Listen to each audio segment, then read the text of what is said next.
Nasa 10,000 piso ang sahod kada buwan ni Annabel.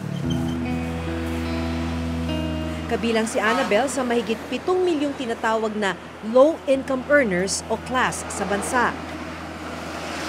Sila ang mga kumikita ng 7,890 pesos hanggang 15,780 pesos kada buwan.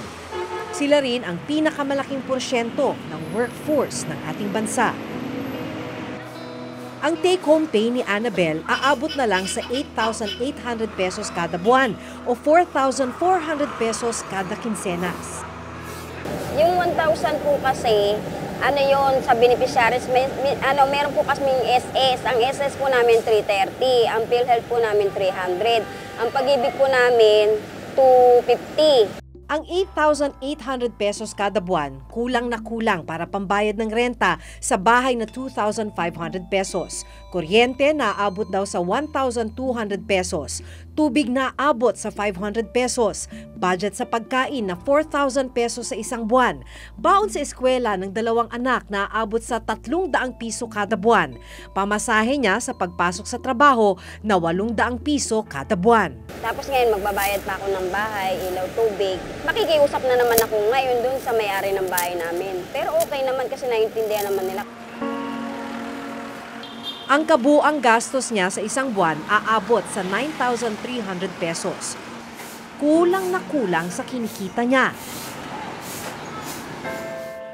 Kaya naman kinakailangan niyang mangutang para matustusan ang kanilang pangangailangan.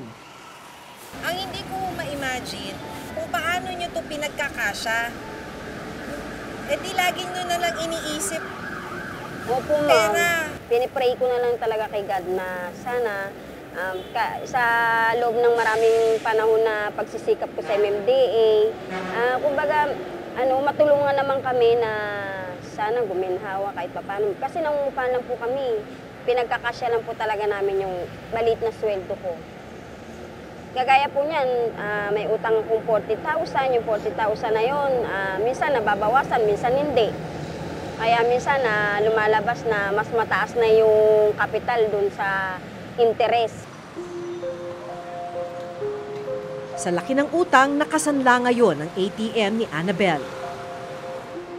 Anong ibig sabihin nung sinangla ninyo yung ATM? Halimbawa po, pag sumweldo po kami ng 15 o kaya 16, sila po ang pipindot, mag-withdraw. Sila ang kukuha, sila ang mag-withdraw kada kinsenas. Kada kinsenas po. Kaya para na rin magkaroon ng karagdagang kita, namumulot si Annabel ng mga boteng pwede niyang maibenta. Minsan po sa area po namin, may nakukuha po kong mga kalakal. Iniipon ko po, dinadala ko po rito sa base namin.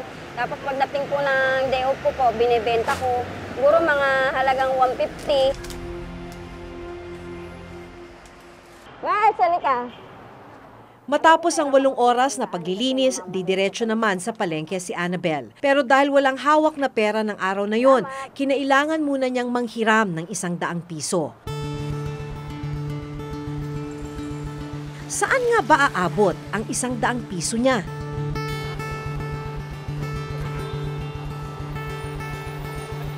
Eto, Fairview. So ngayon, dun sa 100 pesos na budget ni ate, ay 25 pesos noon makakaltas na, hindi pa para sa pagkain, para lamang sa pamasahe, para siya makauwi. Mula dito sa may Camp Crame hanggang Batasan, sa may Sandigan Bayan tayo hihinto, 25 pesos na. Ibig sabihin, yung 75 pesos po, yun na lang ang matitira. Yun na lang pamamalengke ko. Ano yung iniisip mo pag nakikita mo yun? Bali, inisip ko yung paano ba to, kasya ba to, pag namalayan ka ko, sige, sabi ko, bahala na, pagkakasyahin. Sandigan po, sandigan.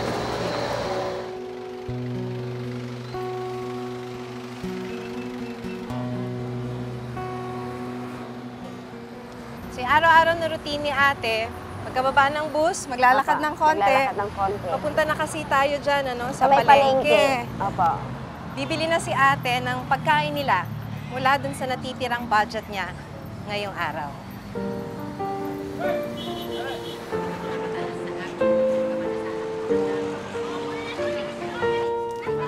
Pagdating sa palengke, panibagong diskarte ang kailangan niyang gawin para magkasya ang natitirang pera. So, kumusta naman po ang presyo ngayon, Nay, ng gulay? Mataas nga. Mataas. Mataas masyado. Ito ho, ganito kadami. Nung nakaraang linggo, magkano ho to? Yan. Ano lang yan? 15 pesos lang yan. Ngayon 20 na. Wala hong paliwanag? Bakit daw po? Eh ganyan talaga eh. Pagdating dyan sa Balintawak, hindi na kami makatawad. Eh kasi, pag yung presyo nila nga ganyan, ganyan na talaga. Wala na kami. Wala na kayong magawa. Wala kami magawa. Eh, hindi kami mabili. Wala naman kami paninda, di ba? Dahil nagmahal daw ang gulay, kinailangan ding bawasan ni Annabel ang mga bibilhin.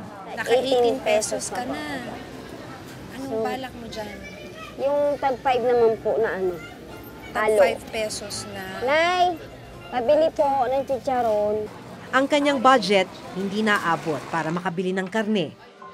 Sa pagbili naman ng bigas, ang pinakamurang klase ang hanap niya. Ano to? Hindi to NFA. Kaso laon po siya 30 ma'am po. ng bigas. Lumang bigas. Anong ibig sabihin ng lumang bigas? Matagal na po siya ma'am na stock. Mga gano'n nakatagal yung stock? Hindi ko po masyadong basta mo matagal. Ano siya, pero pwede pa siyang isaing.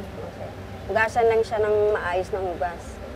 Hindi to NFA rice. Pero binibenta ng, ito na yung pinakamura. Mura, natin. 34. 34 pesos kada kilo. Pero kaya daw ganito yung presyo dahil matagal na siyang na-stock. Kasama na dyan yung iiwanan mo bukas. Bukas. Kalahati lang, bali kalahati lang